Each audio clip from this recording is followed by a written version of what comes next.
Hello there, welcome to TungstenTales. My name is Nigel, Seeley, and we're down here at Blackpool Football Club, Bloomfield Road, and I'm delighted to be joined by Charlie McCann, PR Director for BetVictor, the tournament sponsors here. Charlie, brought your boots, we'll get a game here. It's extraordinary, isn't it? All football grounds, of course, look lovely at this time of the year. You look out there and you think to yourself, how can these guys not trap a football on now? The most beautiful sort of. But Blackpool is a club in transition at the moment. But they've got a lot of work to do between now and the kick-off, which is 2 weeks on Saturday. But I tell you what, doesn't it? We were just before we came on air, we just think, oh God, blimey, you wouldn't mind taking your boots on there. Fantastic, it's a lovely stadium, and of course here we are still in the Blackpool sun. Although for the first time, I think this week we've actually seen a cloud. Yeah, a bit cloudy tonight. We're about 2 miles away from the Winter Gardens, where we're going to talk about the action hotting up tonight, the quarter-finals at the BetVictor World Matchplay. Let's talk about last night's action first. Phil Taylor hit a 9-darter, and I know it's expensive for you guys. Yeah, it was. But it's very rare that, of course, somebody actually tells you. He comes out of his first game and says, "Oh, by the way, it's going to cost a bit. If you fancy a bet, I would suggest you have a bet on me." He actually called it. It's extraordinary.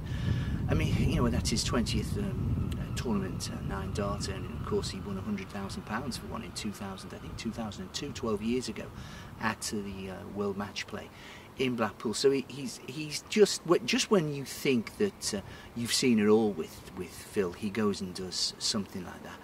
But he's actually come out and said, Nigel, as well, there's a possibility of a second one. But to actually call him, he was 18 to 1. And 18 to 1, of course, you don't need your hundreds of pounds on to make a nice few quid, and your 5s and 10s are 18 to 1.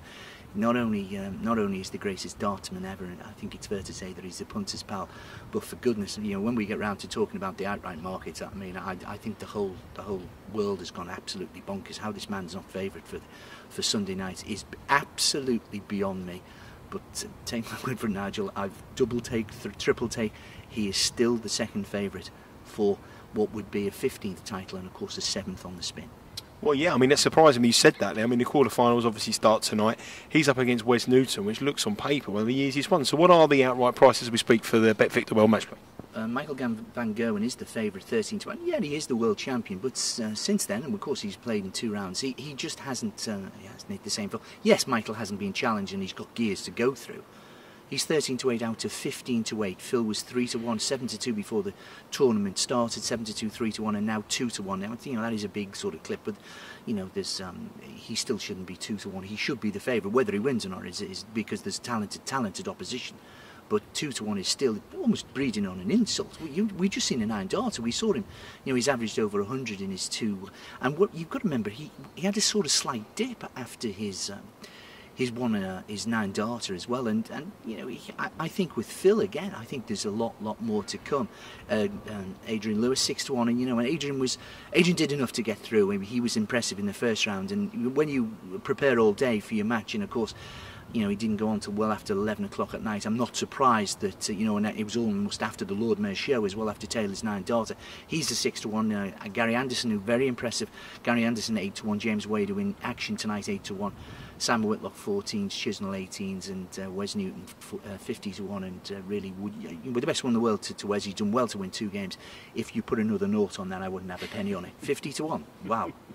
I think he averaged about 85, something like that. He's got up his average by at least 25 to have any chance against Phil Taylor.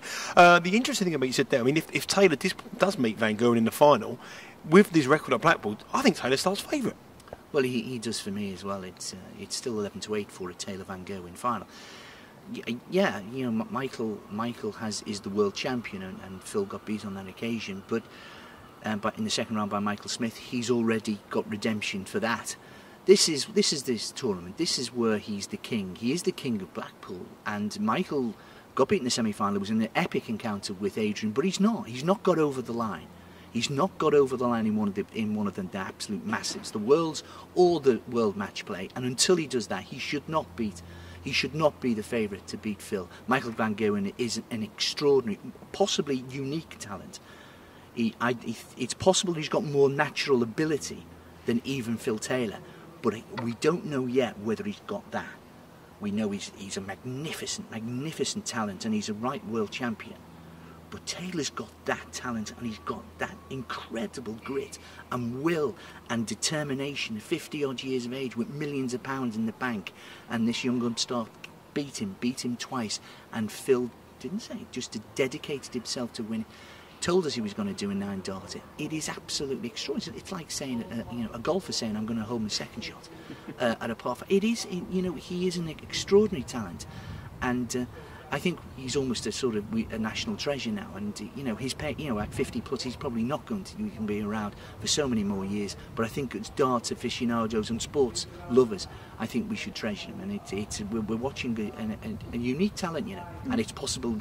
If he plays Van Gerwen on Sunday, we could see something quite extraordinary. Yeah, I mean, he's an absolute talent in the darting world, and lucky to have him as their main man. Let's have a look at tonight's quarterfinals. First up, we have James Wade, who's been very, very impressive throughout the competition, up against Simon Whitlock, who's just gone about his business very quietly. How do we bet on that one?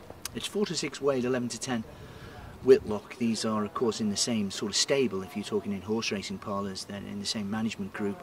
Know each other inside out, back to front. I was lucky enough to spend a lot of time with them when they were over in Blackpool recently, and both, of course, have had a renaissance. They both had sort of quiet starts to the first part of the year. James, of course, lost his place in the Premier League of darts. That hurt, but he's done the right thing. He's got his head down, and what you see is what you get with James. He is the wonderful finisher. He won't, he's the last person other than Phil, of course, to win the title here in 2006. I think he might just have the edge over Simon. Simon came from 4-1 down against 4-0 down and against Barney, but that wasn't the real Raymond van Barneveld we saw, and I think Simon will have to improve again. It really is a fascinating game, and if anyone sort of decided to take the odds against, I certainly wouldn't put them off. But my own personal opinion, in what might go a long way, is that James will maybe just edge it. 4-6, 11-10. Just one thing, I mean, we look at BetVictor here are doing lots of different specials about the 180s and the highest checkouts. Wade did get a lot of ton plus finishes. The weather is a lot cooler here today, as Charlie said in the start of this interview. I think that's a big factor in the 180s markets, because we've seen lots of unders. Because I think the sweat on their fingers, I think now the cooler conditions, this is where the big boys pound into them 180s.